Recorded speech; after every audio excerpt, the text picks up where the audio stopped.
Mesdames, Messieurs, peuple congolais, être citoyen, c'est être informé. Et pourquoi? Parce que l'ignorance est la pire des souffrances.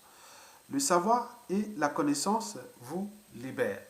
Pour info, individuellement, vous devez liker cette vidéo. J'aime, j'aime. Et pourquoi? Parce que elle risque d'être supprimée par YouTube. Elle risque d'être supprimée par YouTube si vous ne likez pas. Et pourquoi? Parce que les ennemis de la liberté d'opinion, de pensée, la liberté de conscience, la liberté d'expression ou la liberté d'informer et de conscientiser les Congolais, ces ennemis-là sont parmi nous. Ils sont capables de mettre tous les moyens de l'État dont ils disposent pour aller signaler cette vidéo à YouTube, que cette vidéo ne respecte pas les règles de la communauté. Mais quelle communauté? Donc nous sommes là pour vous informer. Si vous voulez que nous continuions à défendre votre liberté et dignité, à défendre l'intérêt général, à défendre notre pays, vous devez liker, j'aime, j'aime, j'aime, parce qu'ils sont déjà là. Et donc, c'est de votre devoir, des citoyens, d'agir maintenant en likant. Vous pouvez certes faire des commentaires. Bon, c'est aussi important que liker, mais il faut surtout liker. Vous avez tout compris si vous voulez protéger cette vidéo. Mais il ne suffit pas seulement de liker, j'aime, il faut aussi la partager à tous les réseaux disponibles. Parce que là, ce qui se passe là, c'est aussi l'image de notre pays qui est en danger. Parce que le pays là a existé avant Sassou Nguesso. Il existera d'ailleurs après lui. Mais il est en train de tout foutre en l'air pour l'image, la réputation et tout ce qui est de l'intérêt supérieur de notre nation. Et donc, c'est ce que je vais vous expliquer. Mesdames, Messieurs, peuple congolais, de quoi le dictateur Denis Sassou Nguesso a-t-il peur? Pourquoi s'en prend-il désormais aux agents diplomatiques étrangers accrédités dans notre pays? Ces diplomates menaceraient-ils la sécurité et ou la sûreté de son régime et voire de notre pays? Denis Sassou Nguesso vient-il là d'installer au Congo la diplomatie d'exception? Et n'oublions pas l'état d'exception. Et pourquoi? Et pourquoi faire? C'est tous les questionnements. Ainsi, pour nourrir ces questionnements, je vais devoir diviser cette vidéo en 3 parties. D'abord, je vais vous présenter les responsables et coupables à la fois de cette décision. Et pourquoi? Parce que dans toute organisation, qu'elle soit État, entreprise ou association, quand il y a un dysfonctionnement, c'est celui qui a la tête qui en est responsable. Le poisson pourrit toujours par la tête. On appelle ça la chaîne de responsabilité. Donc il y a Denis Sassou Nguesso et puis ces deux ministres des Affaires étrangères. Jean-Claude Ngakosso qui s'occupe des Affaires étrangères, de la francophonie et des Congolais de l'étranger. Et n'oublions pas son ministre bis des Affaires étrangères, Denis Christelle Sassou Nguesso. Et en deuxième partie, je ferai la lecture de cette note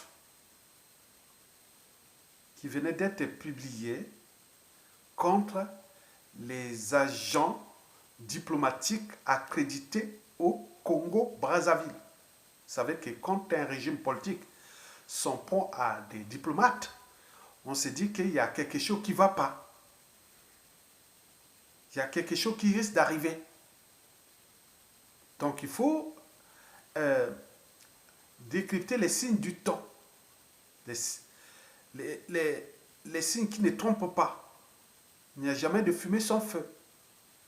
Ça s'en prend maintenant aux diplomates. C'est ce que je vais vous expliquer. Et enfin, je vous ferai parvenir la réflexion d'un expert congolais.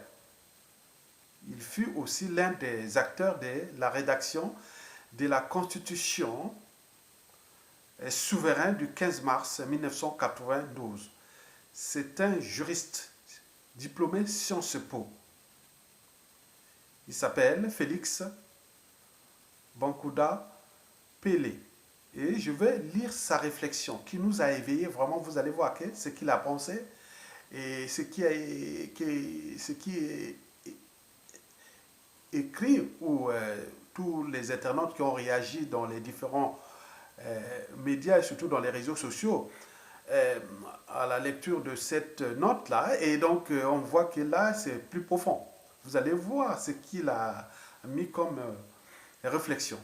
Et enfin, bon, ben, je donnerai aussi mon point de vue sur la situation ou sur la finalité de cette note-là contre les agents diplomatiques accrédités au Congo. Cette note date du 9 juin 2021. Et donc, j'ai essayé un peu de voir au niveau des médias. France Afrique, on n'en a pas parlé. Peut-être que, bon, cette histoire-là n'a pas encore atteint la ligne rouge de la France Afrique. Je ne sais pas. Bon, donc, il faut vraiment, on va vous donner les éléments de réflexion. Et à ce moment-là, chacun pourra nourrir les débats. Parce qu'en fait, j'ai essayé un peu d'analyser la globosphère, que ce soit les médias, réseaux sociaux, les sites internet, personne n'a nourri le débat sur cette affaire-là. Et donc, voilà, donc j'ai contacté le Félix et qui m'en a donné sa réflexion par rapport à cette situation et qui, lui, il a dit qu'il s'agit là de la résurrection d'une diplomatie d'exception. Et pour notre pays, on rentre là dans l'état d'exception. Bon, donc, nous allons commencer par vous montrer déjà les acteurs en présence. Ils sont là. Les acteurs en présence.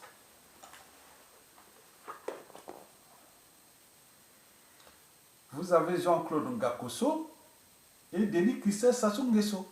Ça, c'est les responsables et coupables parce qu'ils s'occupent de la diplomatie congolaise. Dans le siège de la diplomatie congolaise, à Brazzaville est là. C'est le siège là. Ça, c'est le ministère des Affaires étrangères du Congo-Brazzaville. Et donc, voilà les deux responsables et coupables de cette note. Au-dessus, il y a bien sûr le dictateur lui-même. Donc, vous avez les responsables. Il ne faut plus aller chercher ni sudistes, ni nordistes et autres. Non, il y a les deux là. Le premier, c'est le dictateur Denis Sassou Nguesso. En termes de responsabilité, de chaîne des responsabilités, d'abord, le dictateur Denis Sassou Nguesso. Deuxièmement, c'est son premier sinistre, Kolino Anatole Makosso. Et puis arrivent ces deux sinistres, Denis Christophe Sassou Nguesso et Jean-Claude Ngakoso. Voilà pour les acteurs.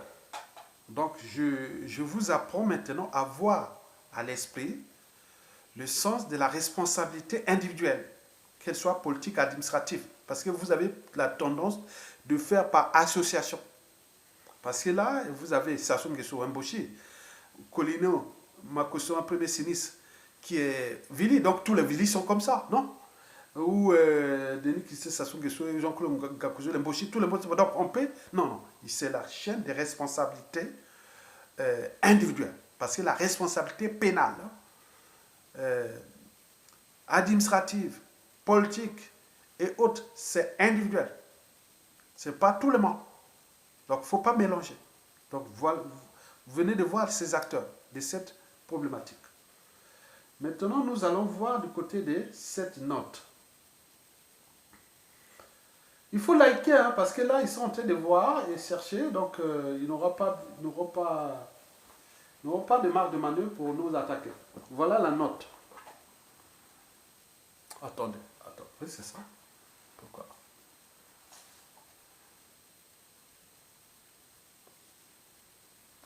Je ne sais pas si je peux la voir. On peut voir, non? Là, on ne voit pas assez. Attends, on ne voit pas bien. Attends. Oui, c'est ça, on peut voir. Hein. Bon. Donc, je peux continuer à dérouler puisque je vais la lire. Hein, je vais la lire. Je vais lire cette note.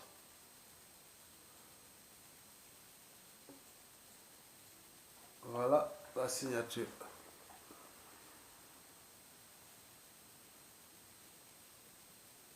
Très bien. Je vais maintenant lire la note.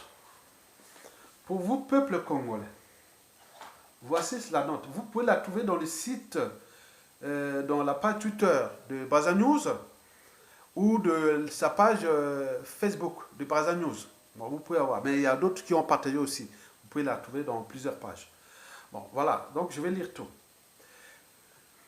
Ministère des Affaires étrangères, de la francophonie et des Congolais de l'étranger. République du Congo, Unité, Travail, Progrès. Secrétariat général, département du protocole de la chancellerie des privilèges et immunités diplomatiques. Direction du protocole diplomatique. Division protection diplomatique. Ça, c'est tous ces chefs qui sont là, sont des responsables coupables. Donc, je répète, secrétariat général, département du protocole de la sorcellerie, des privilèges et immunités diplomatiques. Direction du protocole diplomatique. Division protection diplomatique. Note numéro 03480. Donc, note numéro 3480. Ministère des Affaires étrangères, de la francophonie et des Congolais de l'étranger. Secrétariat général, département du protocole de la sorcellerie, des privilèges et immunités diplomatiques. Donc les codes barres, hein, barres, DPD, DPD, voilà, copie. Maintenant, voici la note. Le ministère des Affaires étrangères, de la francophonie et des Congolais de l'étranger présente ses compliments aux missions diplomatiques et consulaires ainsi qu'aux organisations internationales accréditées en République du Congo et a l'honneur de constater que les chefs des missions diplomatiques et consulaires et les représentants des organisations internationales se rendent dans les différents départements de la République du Congo sans autorisation, au mépris de l'article 13 de l'ordonnance numéro 14, 77 du 30 mai 1977, relative aux immunités et privilèges diplomatiques et consulaires qui stipule: les agents diplomatiques devront obtenir l'autorisation préalable du ministère des Affaires étrangères pour tout déplacement devront s'effectuer au-delà d'un rayon de 15 km à partir de la limite extérieure de la commune de Brazzaville. Au regard de ce qui précède, et pour éviter toute surprise désagréable, le ministère des Affaires étrangères, de la francophonie et des Congolais de l'étranger invite les chefs des missions diplomatiques et consulaires ainsi que les représentants des organisations internationales de bien vouloir respecter la disposition sus-mentionnée dans le souci d'un meilleur suivi dans les départements. Par ailleurs, il remercie toutes les missions diplomatiques et consulaires se conformant déjà à cette disposition. Le ministère des Affaires étrangères, de la francophonie et des Congolais de l'étranger saisit cette occasion pour renouveler aux missions diplomatiques et consulaires ainsi qu'aux organisations internationales les assurant de sa haute considération. Faite à Brazzaville le 9 juin 2021, mission diplomatique et consulaire, Organisation internationale Brazzaville. Vous avez ça ici. Très bien. Mesdames, Messieurs, bon, ceci dit, nous allons aller voir comment il faut maintenant nourrir les débats. Vous allez voir que cette note-là est illégale. Illégale parce que les États fonctionnent par des règles, non? Il y a des règles, il y a des institutions, il y a des constitutions, il y a beaucoup de choses comme ça. Mais là,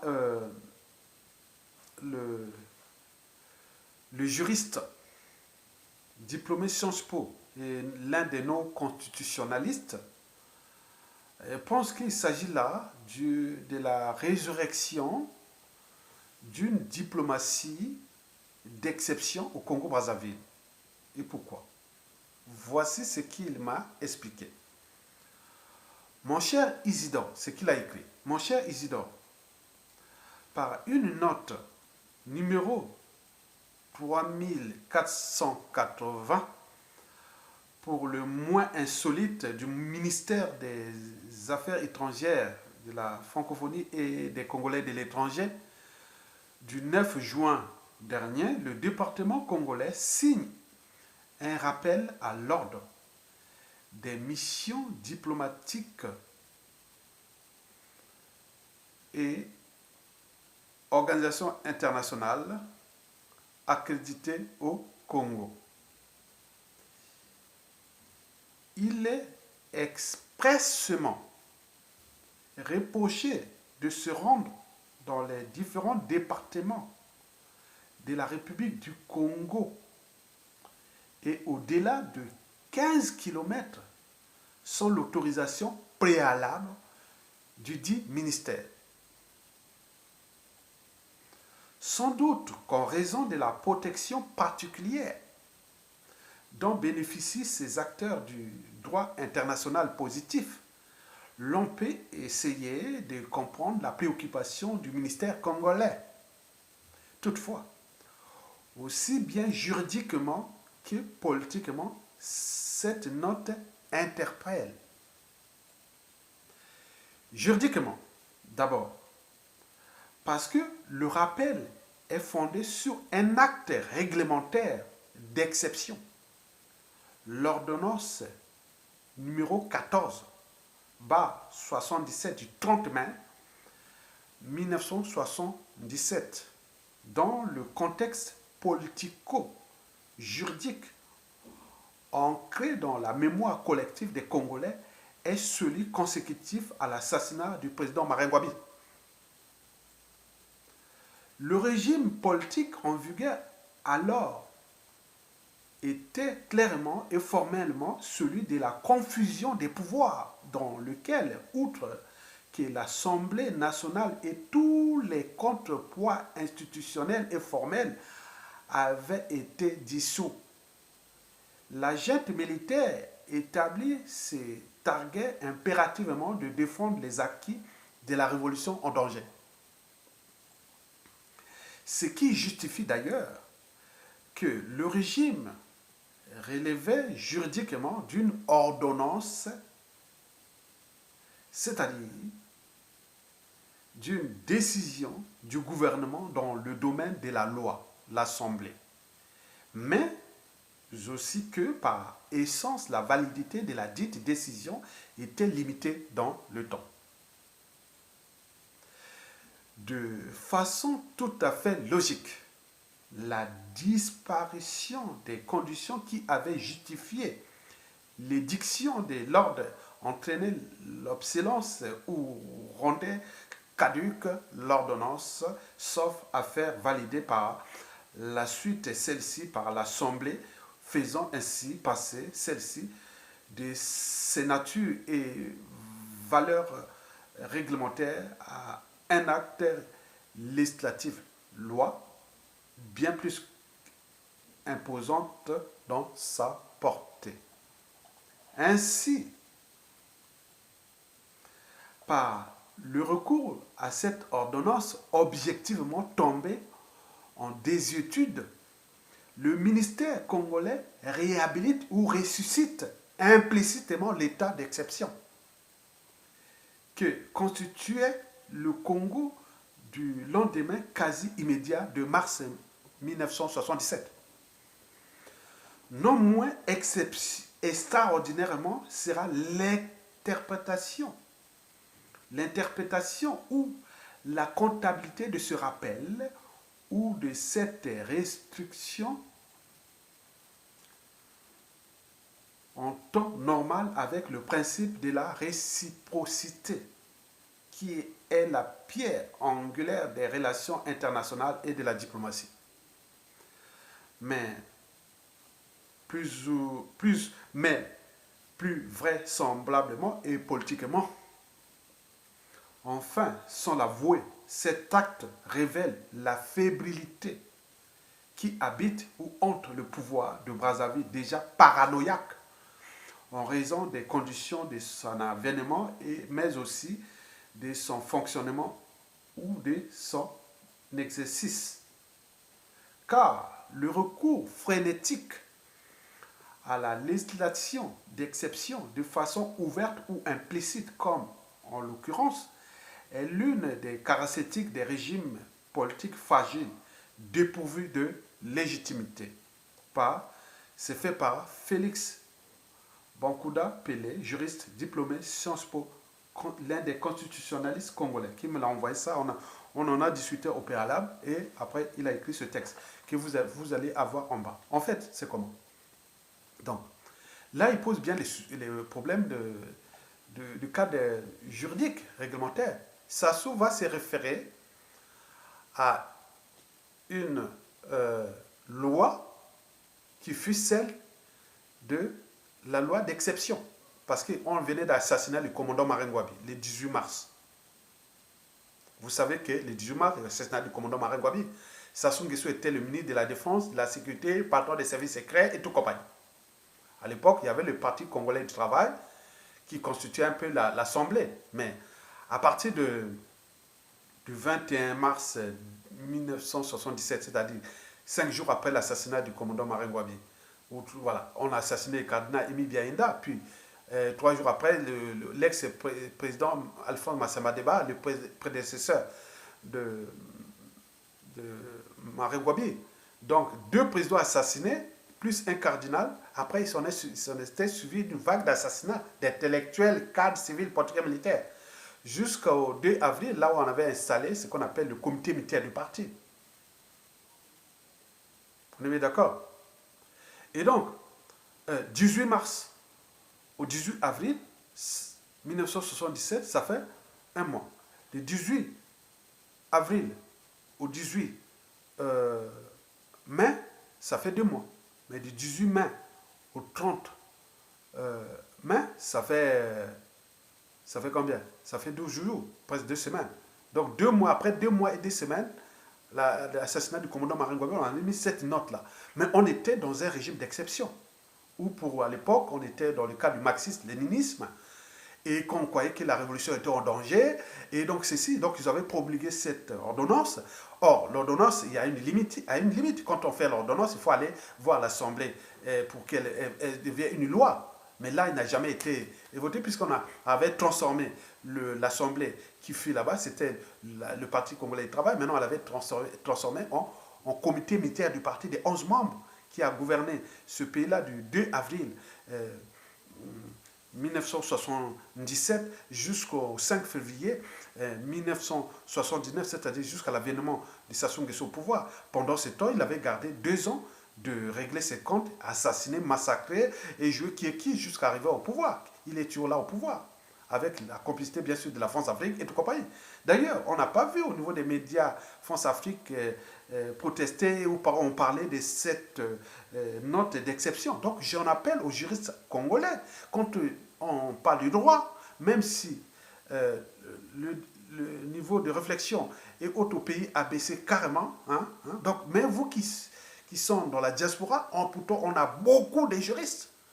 Ils sont là de toutes les spécialités, mais quand on prend une note comme ça, vous ne pouvez même pas aller dans les médias réseaux sociaux, dans même un site où on envoie les messages à un certain Ayatonga ou d'autres individus, et essayer un peu de nourrir les débats. Vous faites une vidéo, vous la publiez, mais là, rien du tout. Ils seront tous des juristes. Parce qu'en termes de diplômés congolais que nous avions formés, qu'on a envoyés à l'étranger, le plus grand contingent, c'était les juristes et les économistes. On est bien d'accord? Nous, les scientifiques, on n'est pas nombreux quand on venait en faire de l'université Marangwabi. S'il y avait 100 Congolais qui partaient à l'étranger, à partir de la licence, c'est-à-dire Bac plus 3, vous en avez 40% sortaient de l'étude de droit. 30% ils sortaient de l'économie. Et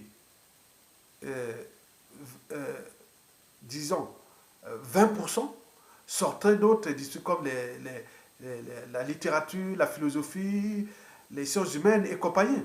Mais nous qui sortons de la fac des sciences, on n'était que 10%. Donc si vous prenez 100 Congolais qui sont partis du Congo à l'étranger, nous ne sommes que 10%. Ils sont partis pour aller faire des études scientifiques ou à l'étranger. Nous ne sommes que 10%. On est bien d'accord. Mais tout ce monde-là, qu'est-ce qu'ils font? Donc, c'est tous les questionnements. Donc, Sassou Nguesso vient d'interdire les diplomates de se déplacer dans le pays avec une loi qui est déjà périmée. Périmée parce qu'elle ne fut jamais votée. Puisqu'après là, on avait installé le comité militaire du parti, fonctionnait déjà, et puis on n'a pas vu une assemblée. Non, il n'y avait rien. Il n'y a pas eu ça, rien du tout. Donc c'est tout périmé. Deuxièmement, il se pose le problème de réciprocité. Bon, comme l'a dit l'expert, qui est le principe de la réciprocité est la pierre angulaire des relations internationales et de la diplomatie. Est-ce que les diplomates là vont faire pareil?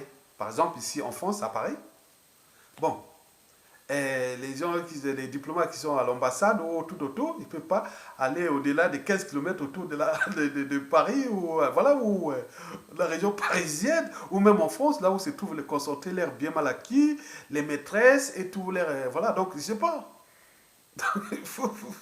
Bon, c'est tous les questionnements. Donc c'est ça qu'il faut se poser, les questions de savoir.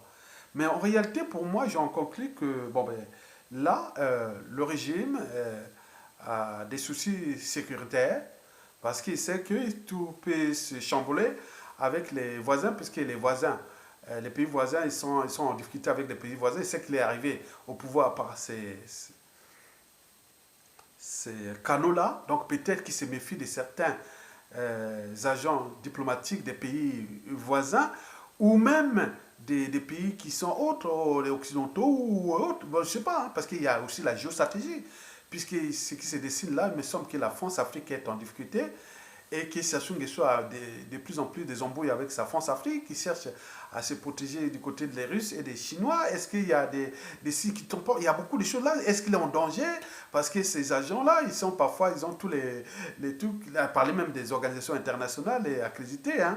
Donc les gens-là, ils sont des agents secrets, peut-être qu'il peut aller déposer des balises pour les accidents, pour plein de choses contre lui, ou préparer déjà une rébellion contre Sassou Nguesso, puisque ce pouvoir-là n'a plus d'avenir. Hein, le pouvoir là est fini. Il est fini ce pouvoir, n'a plus. Il est en train de détruire un pays, mais nous sommes là en train de chercher à s'affranchir d'un forcené qui a pris les peuples congolais en otage. Donc nous sommes là en train de voir quelque chose qui se dessine Et donc, quand on commence à s'attaquer aux diplomates, c'est qu'il y a quelque chose qui ne va pas. Donc, demander aux diplomates de ne plus sortir de Brazzaville ou aller au-delà de 15 km, mais je ne sais pas, mais prenons. Bon, donc Brazzaville, bon, essayez un peu de faire un peu des choses simples. Hein. Les diplomates là sont dans la capitale. Bon, si je vois Brazzaville, là, il y a 9 arrondissements. Bon, donc on va aller de quoi? Du côté de Madibou, à partir de Madibou. Bon, il ne va même pas arriver à Kinkala. Donc il va, on ne peut pas. Et le côté nord, que ce soit des Ndjiri là-bas, bon, donc il ne peut pas aller jusqu'à les finir. Bon, je ne sais pas. Bon, côté est, bon, Brazzaville s'arrête au niveau du port ou de l'île Mbamou. Donc, il a la marge de traverser aller en RDC, puisque le fleuve là, à ce niveau-là, le fleuve entre les deux capitales, Brazzaville et Kinshasa. Bon, ça dépend des distances. Plus vous allez vers le sud, plus la distance c'est rétréci au niveau des cataractes, parce que ça fait là au moins 2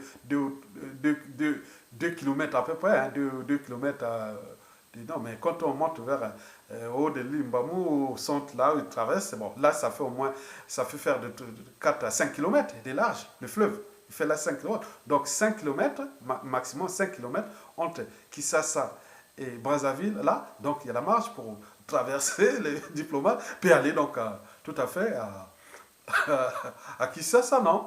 Donc c'est possible. Donc on voit que cette note-là est ridicule en tenant compte de la géographie de notre pays ou plein de trucs. Donc voilà donc. Mais ce qu'il faut retenir, que cette note-là est illégale. Elle tient compte de, de l'ordonnance qui fut promulguée pendant l'assassinat du commandant Maringouabi, et que ce truc-là est caduc. Donc quand on parle d'ordonnance, ça vient du gouvernement. Mais les décrets, ça vient du président de la République, qu'il soit de fait ou de droit. Bon, dans tous les cas, les Congolais doivent comprendre qu'il y a quelque chose qui ne va pas. Donc ça commence à s'en prendre aux diplomates. Donc, il veut installer là un régime d'exception qui pense que, bon, peut-être ces diplomates-là sont en train de... Bon, ils ont des services de renseignement, hein, Sassou Nguesso. Il a des alliés, il dit non, attention, attention, bon, est-ce qu'il va-t-il demander à un diplomate américain ou chinois ou russe ou même français que non, tu n'as pas le droit d'aller là-bas, mais qu'est-ce qui va se passer? Ça peut-être, ça dépend des pays, il peut arriver une inégalité de traitement aussi. Donc, je ne sais pas. Bon, mais on voit qu'il y a quelque chose qui ne va pas. Et donc, j'attends aussi de la part des médias France Afrique de nourrir les débats là, hein, sur ça. Est-ce que la France a peur d'un... Sassou Nguesso a-t-il peur d'un coup d'État France-Afrique non, je ne sais pas. Hein. Donc, on va suivre ça. Donc, nourrir les débats. Je vous laisse la réflexion de Félix Bankunda, Pelé, donc spécialiste. Et donc, voilà. Donc, je vous laisse comme je vous ai trouvé. Et merci beaucoup et à bientôt. Mais likez, likez, likez, likez. Parce que eux, quand ils voient ces trucs qui sont là pour porter la vérité, vous sensibiliser, vous conscientiser, ils n'en veulent pas. Donc, ils vont signaler ça à YouTube pour que YouTube dise non, mais ça ne respecte pas les règles de la communauté. Mais quand vous avez liké, liké et partagé, partagez. Partagez parce que ça ne vous coûte rien. On travaille pour votre pays, pour la liberté et la dignité de votre pays, pour qu'on puisse récupérer notre pays. Et donc, voilà l'enjeu.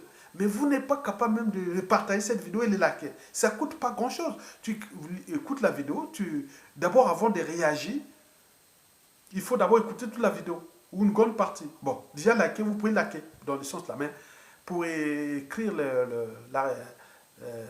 pour répondre aux autres, écoutez quand même jusqu'au bout. Vous ne pouvez pas faire les trucs, seulement à partir d'un titre, les gens écrivent parfois n'importe quoi. Donc non, il faut écouter avant de réagir, c'est très important. Prenez votre temps. Merci beaucoup et à bientôt et portez-vous bien. Donc, nous sommes rentrés dans la diplomatie d'exception et jusqu'à combien de temps encore, je ne sais pas. Et deuxièmement, nous sommes là en présence de l'état d'exception. Donc, nous vivons là la période, donc historiquement, hein, donc pour ceux qui l'ont vécu cette période-là, de 1977 à 1979. Donc, nous sommes là pour le régime Sassou Nguesso. Dans sa tête, là, dans leur mode de fonctionnement, ils sont dans ces cadres-là, où il y a eu beaucoup d'assassinats, beaucoup d'élimination, beaucoup de choses comme ça. Mais en réalité, pour moi, bon, ben, Sassou Nguesso cache peut-être le trafic, les magouilles, les crimes qu'il commet dans ce pays. Imaginez-vous qu'ils vont découvrir les magouilles qu'ils font sur l'exploitation dans l'opacité totale de nos ressources naturelles, que ce soit le bois, les minéraux, les mines solides et tout compagnie qui gèrent de manière opaque. Et si c'est pour les gens là, les organisations internationales et autres peuvent le charger son régime. Mais il y a aussi surtout les crimes qu'il commet parce qu'aujourd'hui nous sommes devenus le premier pays d'Afrique où le trafic d'organes humains est le plus élevé au monde. Donc on tue les gens là-bas pour vendre des organes humains, les trafics d'organes humains, puisque Sassou n'a plus d'argent, donc maintenant tout joue tout. On parle de trafic de fausses monnaies, de tout. Il faut maintenant y rentrer dans un truc de mafia, du banditisme, des autres. Donc il ne veut pas que ça soit vu, puisqu'on tue les gens, il y a des charniers, il y a beaucoup de crimes et autres. Donc il n'en peut plus. Donc il dit non, il faut pas aller, il faut regarder, il faut... Voilà, donc on va parler de découvrir les magouilles et autres, donc on ne veut pas. Puisque ces agents diplomatiques ont l'humilité diplomatique. On ne peut pas voilà, les mettre en prison s'ils voient quelque chose là. Donc, mais pour le voir, il faut qu'ils soient accrédités, autorisés. Maintenant, quand il dit, ah oui, je vais aller là-bas, maintenant on le suit. Ils vont le suivre derrière. Où est-ce qu'il va faire? Qu'est-ce qu'il va faire? Ce n'est plus la liberté, ça. Donc, vous avez vu. Donc, et ici en France, les diplomates congolais qui sont en France ou partout dans le monde, ils sont limités à la ville capitale. Donc, c'est tous les questionnements. Donc, on repose là le principe de la réciprocité. Donc, posez ça et nourrir les débats, s'il vous plaît. Et merci beaucoup et à bientôt.